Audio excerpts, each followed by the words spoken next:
Welcome to Joy at Work with me, Dr. John King.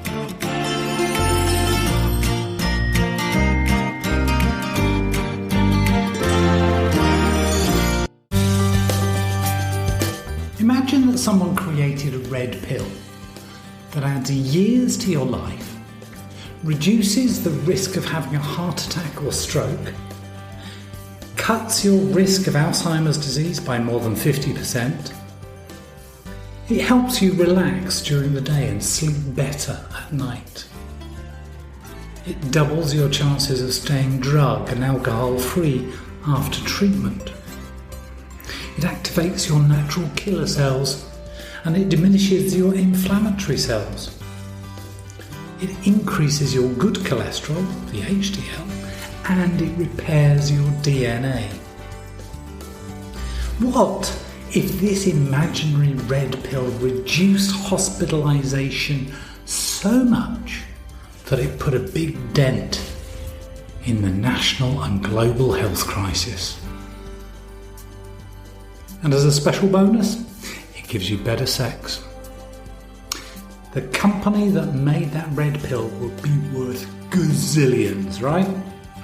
The red pill's inventors would win Nobel Prizes and have institutes named for them. But it's not a red pill. It's purpose. And it's free. And you get side effects. More friends, greater happiness, deeper engagement in life, and better sex. Now, imagine a blue pill that makes your work almost effortless, yet simultaneously fulfilling. Every moment at work you're in the zone, you're flowing, and your performance is so good, and your productivity increases, and you are more engaged with your work and with life. The company who made that blue pill would be worth even more gazillions. And businesses would be clamouring for their workers to take this magnificent drug so they could profit even more and keep staff happily employed and engaged for years to come at higher wages with shorter working hours and greater productivity. Well, those blue pills would be flying off the shelves faster than a speeding bullet. But it's not a blue pill. It's leveraging your talent. And it's also free. Now, what if you take both the red pill and the blue pill? Okay, what if you were joyful at work? You found deep pleasure in doing what you do, and it felt effortless, and your job was meaningful for you. Oh, I've worked with so many people who want this to be true for them, and I'm certain that you do too. And there is a way that you can have this. But I must warn you, it's not a magic trick for instant success, nor is it a silver bullet that will instantly make everything bad disappear. Some things will appear to be magical, but they're actually social cognitive neuroscience. Some things are going to turn your world on its head. It will take you some time and effort. So if you don't like taking on things that take time and effort, you should turn back now before you get a glimpse of the potential joy you could be having at work. Can I ask you, what do you want out of life? You want to be happy, right? Of course you do. Ask anyone what they want out of life, and the vast majority will reply that they want to be happy. They want their partner to be happy. They want their kids to be happy.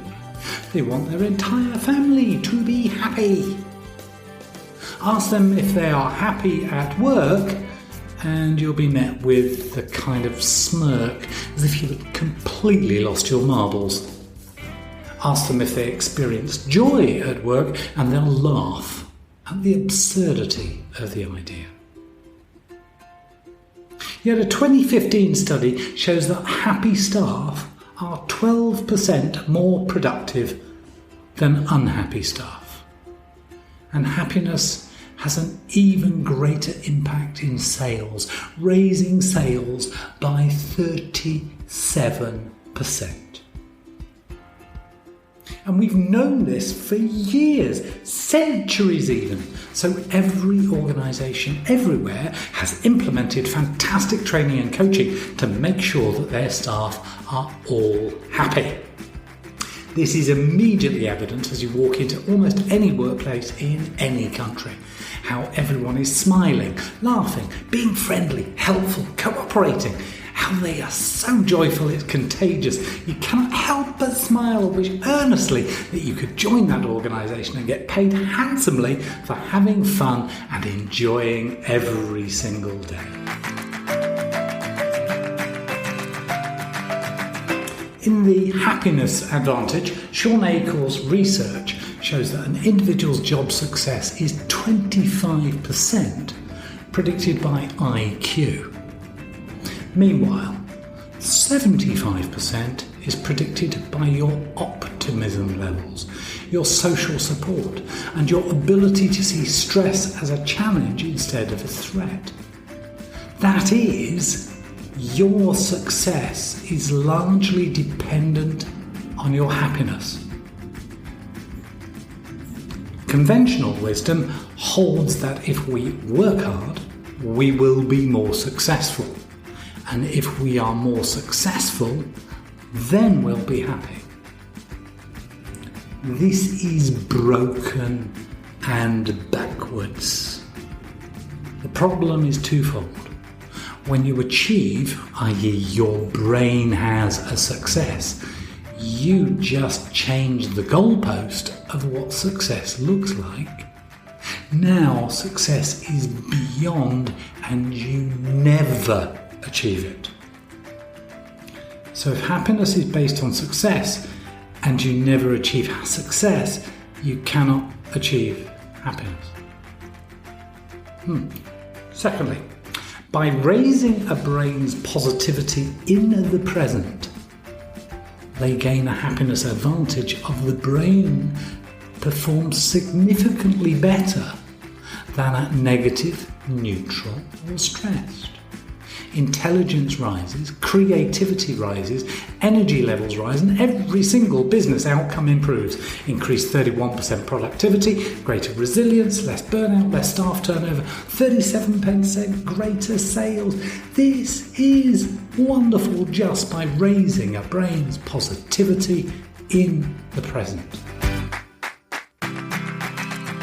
Thus, if we can get our brains to be more positive in the present, happy, then we will be more successful because we are able to work faster, harder, and more intelligently.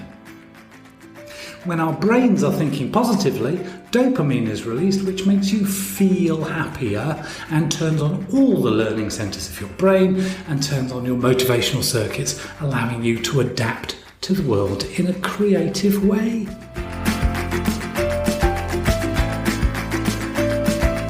So being happy makes you more successful. But being happy isn't enough. Being happy isn't the only ingredient to a life that's well lived. When I spent several days recovering in hospital from a quadruple bypass, I spoke with many other patients who had similarly close calls to meet their maker. Two things became abundantly clear. Those with a positive and grateful attitude recovered more rapidly and were discharged sooner. Secondly, the closer someone had been to death, the more determined they were to live a life filled with meaning. Why does this matter, though, to your organisation? Interestingly, I had a conversation with a potential client about the Joy at Work programme, and we talked of improving these factors, and everything was fantastic.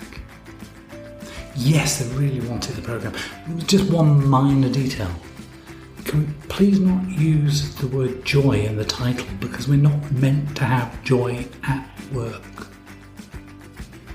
Oh, but joy does matter to the organisation. The statistics on workplace engagement are grim, to say the least. Depending on the survey you read, anywhere between a whopping 70% of employees in America do not feel engaged at work. Around the world, that increases to 87% who are not engaged. In Singapore alone, a Gallup survey has 77% of employees are unengaged and 6% are actively disengaged. Yet we still need to go beyond engagement. The Energy Project undertook a survey with Harvard Business School and found that employees who derive meaning and significance from their work were more than 3 times as likely to stay, and reported a 1.7 times higher job satisfaction, and they were 140% more engaged at work.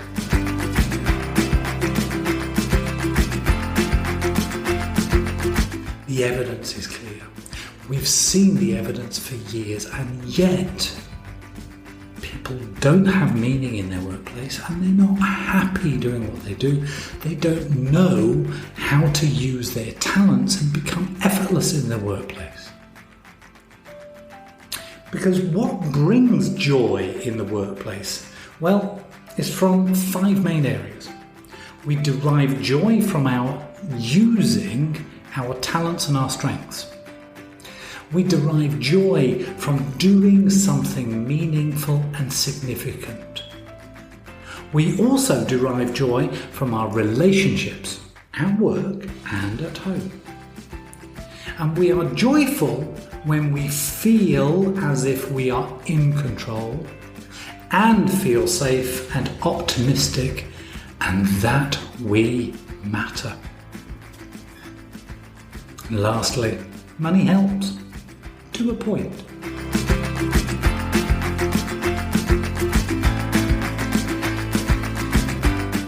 When you take both that red pill and that blue pill, you will be well on your way to having deep and lasting joy at work. Remember, we derive joy from using our talents and our strengths effectively in our work and in our lives. That's the blue pill.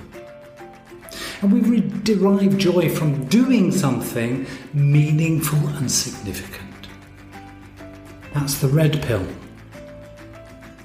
We derive joy from our relationships at work and at home. They're the side effects of taking both pills. Improved relationships, and don't forget the better sex. We are joyful when we feel as if we are in control and feel safe and optimistic and that we matter. That's because they're not really pills at all. It's just you and your brain choosing to take charge. If you'd like to learn more about the Joy at Work programme, just hit reply on my emails, get in touch at leadershipadvantage.com.